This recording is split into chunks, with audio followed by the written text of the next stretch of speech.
नवीन पटनायक ने हमेशा मोदी जी का समर्थन किया है, केंद्र में उस व्यक्ति को हराया है। लेकिन क्या बोल के हराया है मालूम है? Pandian go back. पांडियन नहीं चलतो, नहीं चलतो। कहां? उड़ीसा में। अब सवाल है पांडियन कौन है? नवीन पटनायक कुंवारे हैं, मालूम है ना? जैसा मुझे जानकारी, आप लोग कंफर्म कीजिएगा। नवीन पटनायक कुंवारे मुख्यमंत्री हैं, यानी उनका उत्तराधिकारी कोई नहीं है। उन्होंने तमिलनाडु, दक्षिण भारत के बीके पांडियन को अपना उत्तराधिकारी बनाया है। ये बीजेपी उड़ीसा में क्या बोलती है कि तमिलनाडु का आदमी उड़ीसा में ना चलतो, तो झारखंड का आदमी बोका है, राजस्थान का संजय सेठ चलतो। बीजेपी, झारखंड की जनता को इनका दोहरी नीति जानना चाहिए। जो बीजेपी के भक्त हैं, आपको समझना चाहिए, यही बीजेपी नवीन पटनायक को हरा दिया, खाली इतना बोल के कि पांडियन उड़ीसा में नहीं चलेगा। पांडियन कौन है? तमिलनाडु का शख्स है, वो नवीन पटनायक जी का सलाहकार था, और आज नवीन पटनायक उनको अपना उत्तराधिकारी बनाना चाहते थे। जैसे गुरु जी का हेमंत सोरेन बने, नवीन पटनायक पांडियन को अपना उत्तराधिकारी बनाना चाहते थे, और बीजेपी ने नारा दिया बाहरी नहीं चलेगा। तो जब उड़ीसा में बाहरी नहीं चलेगा, तो झारखंड अली बाबा का ढाबा है या छत्तीसगढ़ का सीएम काहे चलेगा? यहाँ माननीय रघुवर दास काहे सीएम बने? ये बीजेपी से सवाल होना चाहिए।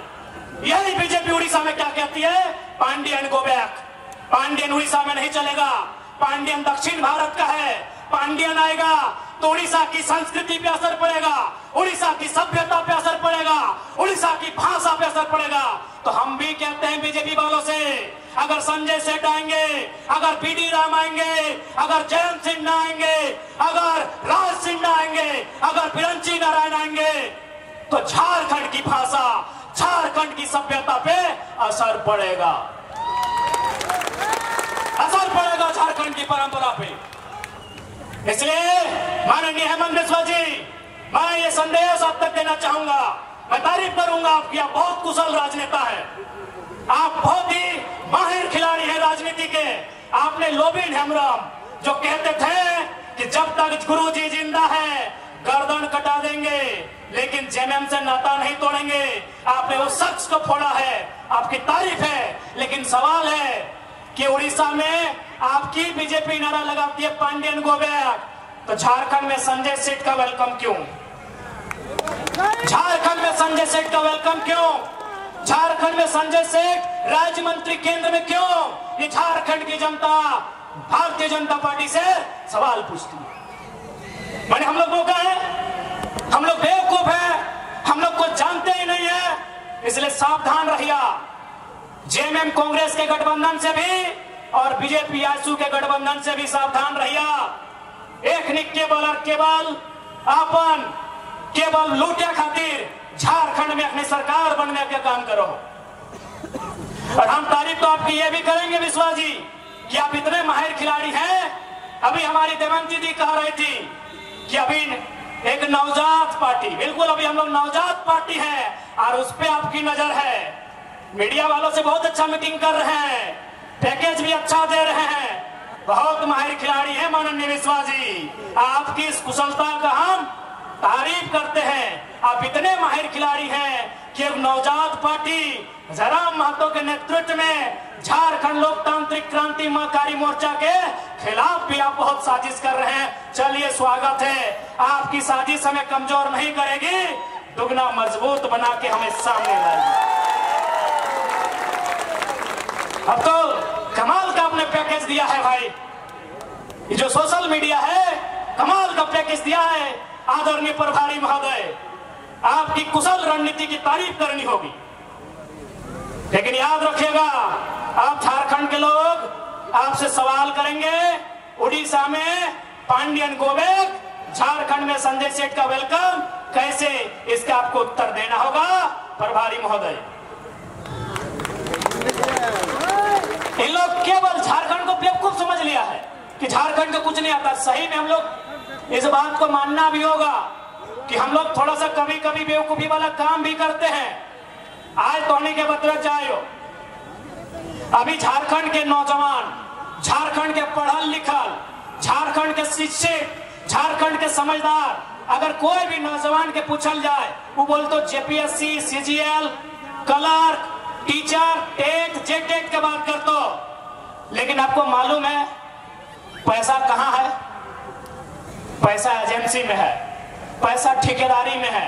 आज तक आपका ध्यान नहीं गया, बड़ा बात बताने आए हैं। उदाहरण लेते हैं, आपके पंचायत से उदाहरण लेते हैं, पंचायत भवन से उदाहरण लेते हैं। झारखंड में लगभग 4,500 पंचायत भवन है।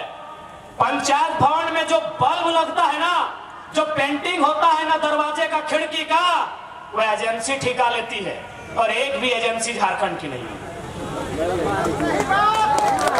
आपका ध्यान वहां है ही नहीं। अरे जिस दिन झारखंड में ये नियम बनेगा कि जमीनदाता को मालिकियत का अधिकार मिलेगा, कोयला के खदानों में, उद्योग में, तमाम जमीनदाताओं को जिस दिन झारखंड में व्यवस्था होगी कि आपको मालिकाना हक मिलेगा, अरे बीडीओ, सीओ और दरोगा की नौकरी आपको मामूली लगेगी, मामूली लगेगी। हम लोग एक बड़ा विजन के साथ राज्य में आए हैं। चलिए ठीक है, हम बीडीओ की सैलरी क्या है, चलिए गुना भाग करते हैं। क्या सैलरी है बीडीओ की? 50,000, 50,000, 12/5 यानी 6 लाख, सालाना 6 लाख ना, सालाना 6 लाख। एक बीडीओ कितना दिन नौकरी करेगा? 30 साल। एक साल में 6 लाख, 30 साल को गुना कीजिए, कितना?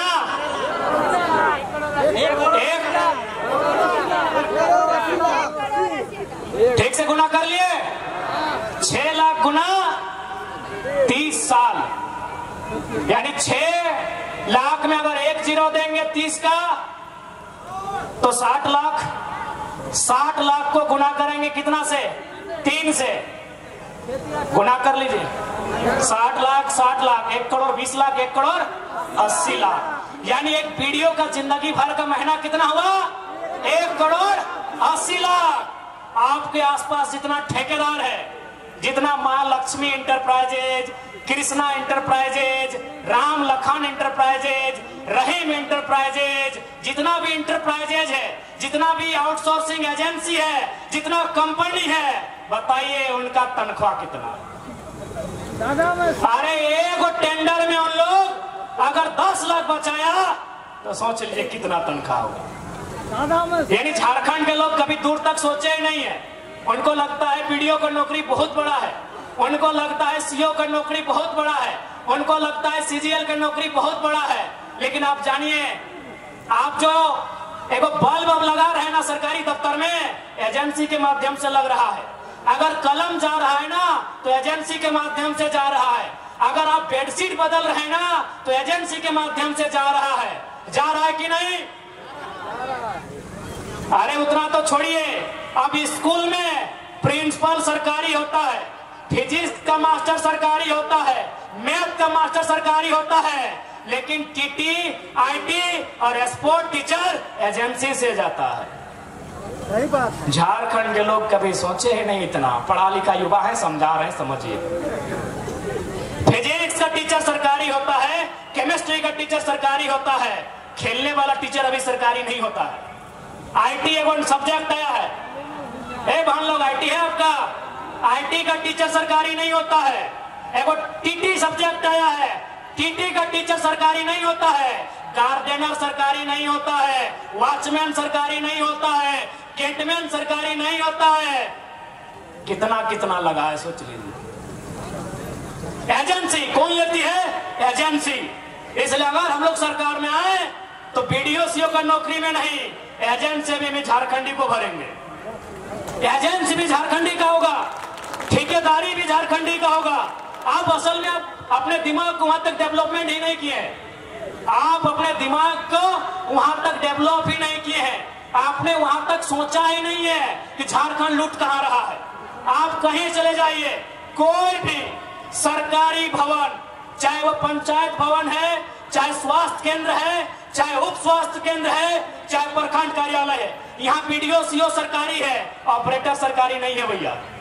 सही बोला। यही यहाँ जाइए, बीडीओ सरकारी है, सीओ सरकारी है, बीओ सरकारी है, बीएओ सरकारी है, यहाँ 30 को 32 को अधिकारी है, वो सरकारी है। लेकिन बाकी जितना है वो एजेंसी से जाता है, आउटसोर्सिंग से जाता है, और वो आउटसोर्सिंग झारखंडी का नहीं है, हैदराबादी, गुजराती, इलाहाबादी है। यहाँ लूटा जा रहा है झारखंड को। और मुख्यमंत्री का घोषणा पत्र पढ़िएगा, वहां इन्होंने कहा था कि 25 करोड़ तक का टेंडर। माननीय मुख्यमंत्री हेमंत सोरेन जी ने स्टेटमेंट दिया था, बाकायदा लिखा था अपने कागज में कि 25 करोड़ तक का टेंडर एसटी, एससी, ओबीसी आरक्षण के साथ देंगे, झारखंड को देंगे। नौकरी कितना एक टाइम में, अगर जेपीएससी का बहाली निकलता है तो एक टाइम में कितना निकलता है? 250। एक टाइम में 250 भी कितना? 5 साल के बाद, 6 साल के बाद एजेंसी नहीं करने से भी 10,000 हमको लगता है कम है, उससे कई हजार है। 10,000 से ज्यादा एजेंसी है, और हमको लगता है 99% गैर झारखंडी। आप कहीं चले जाइए, आप कहीं चले जाइए, जो सरकारी भवन है, चाहे वो पंचायत भवन है, चाहे कोई स्वास्थ्य केंद्र है, चाहे प्रखंड कार्यालय है, चाहे जिला कार्यालय है, चाहे जज का ऑफिस है, जज का ऑफिस में पीपी सरकारी होता है, लेकिन बाकी जो इधर उधर रहता है वो आउटसोर्सिंग कंपनियां देती है। ये बहुत बड़ा विषय है, लेकिन झारखंड का कभी ध्यान ही नहीं गया है। यही तो सेटिंग होता है, यही तो सेटिंग होता है। पैसा तो यहाँ है, पैसा यहाँ है। सरकारी नौकरी में उतना पैसा नहीं है जितना यहाँ ठेकेदारी में, आउटसोर्सिंग में, एजेंसी में है। बताइए वहां कितने झारखंडी है? इसी भीड़ में बताइए कितने लोग एजेंसी के ओनर हैं? कोई नहीं। इस भीड़ में कितने लोग एजेंसी के ओनर है? आप बीसीसीएल में चले जाइए, आप सीसीएल में चले जाइए, आप ईसीएल में चले जाइए, वहां भी एजेंसियों को कोयला खोदने का टेंडर दिया जाता है। कहीं संजय उद्योग है, कहीं खेमका है, कहीं आनंदिता है, कहीं त्रिवेणी है कि नहीं? एक भी एजेंसी झारखंड की नहीं है। तो झारखंड क्या झालमुड़ी बेचने के लिए, क्या झारखंड कच्चा बादाम बेचने के लिए हमने लिया है? बताइए दीदी लोग। इसलिए आज आपको भी सोचना होगा, क्योंकि आपको भी पॉलिटिक्स को समझना होगा, आपको राजनीति को समझना होगा कि राजनीति क्या है, झारखंड राज्य मिला कैसे है। आपके बाप दादाओं ने संघर्ष किया है, आपके बाप दादाओं ने गोली खाया है, तब जाके झारखंड राज्य मिला है। इसी रोड में अभी जो हम लोग टाटी सिलवे के रोड में आए, हमको लगता है नहीं तो 4 या 5 झारखंड आंदोलनकारियों की प्रतिमा है कि नहीं? एक रोड में 4 को 5 को आंदोलनकारी है, तो ऐसा रोड 1000 को है। यानी कितना लोग जान दिया है, कितना लोग बलिदान दिया है, कितनी माओं का गोद उजड़ा है, कितनी पत्नियों का मांग का सिंदूर उजड़ा है, तब हमें झारखंड मिला है। और झारखंड अगर संजय सेठ चलाएगा तो तकलीफ भी होगा और गुस्सा भी आएगा, तकलीफ भी होगा और गुस्सा भी आएगा। क्या गलत बोल रहे हैं? इसलिए जिनको मेरा भाषण कड़वा लगता है, ज्यादा नहीं 6 महीना घूमिएगा गांव गांव, 6 महीना घूमिएगा टोला मोहल्ला, तब आपको मालूम चलेगा क्या अन्याय हुआ है हमारे साथ। आज बगल में केतन सूद का डैम है, कितना गांव उजड़ा होगा? 30-40। वहां जो काम कर रहे हैं वो कहां के हैं? ये कौन सा व्यवस्था है? गांव हमारा, खेत हमारा, खलिहान हमारा, और आज हम कटोरी लेके भीख मांग रहे हैं।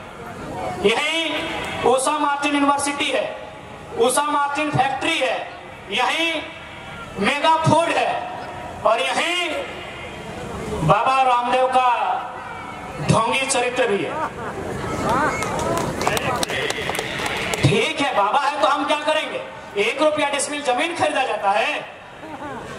सुनिए झारखंड वासियों, मैं एक कड़ा बात आपसे बोल रहा हूं, शायद आपको बुरा लगे, भगवान भी अगर जमीन मांगे तो मत दीजिएगा।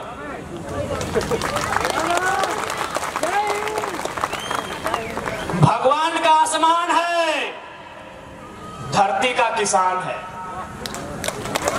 मेरी बात आपको बुरा लग रहा होगा, लगे, एक बहुत विद्रोही कवि ने भी लिखा है कि भगवान का आसमान है, धरती किसान का है। भगवान के नाम में भी जमीन मत दीजिएगा। कांके में गौशाला को 108 एकड़ जमीन दिया था, उन्होंने दे दिया डीएवी को। ले दे के आपका जमीन पूंजीपति को जाएगा और आपको भीख मांगना होगा। कोई अगर भगवान के नाम में भी जमीन मांगे मत दीजिएगा। भगवान अगर डायरेक्ट मांगे तब सोचिएगा। भगवान अगर डायरेक्ट मांगे तो सोचिएगा, नहीं तो बाबा रामदेव जिसको लोग पूछते हैं 1 रुपया डिसमिल जमीन लिया है, यहाँ गलत बोल रहे क्या? आवाज नहीं आ रहा है, डर लग रहा है क्या? भगवान अगर डायरेक्ट मांगे, जैसे आसमान में को बड़ा तस्वीर आया, लगे कि हाँ ये भगवान हो सकते हैं, अगर वो डायरेक्ट बोले कि अनगढ़ा के लोगों ये अनगढ़ा का मैदान हमें दे दीजिए, तब सोचिएगा, अभी सोचिएगा, देना नहीं है, सोच के दे दीजिएगा। भगवान का घर आसमान है, ये धरती किसान का है। क्या गलत बोल रहे हैं? इसी तरह झारखंड का जमीन हड़पा गया है। अगर भगवान जी डायरेक्ट मिलते हैं, डायरेक्ट जमीन मांगते हैं, दीजिए, हमें कोई आपत्ति नहीं है। नहीं तो रामदेव बाबा जैसा शख्स जमीन लूटने में देरी नहीं किया। किस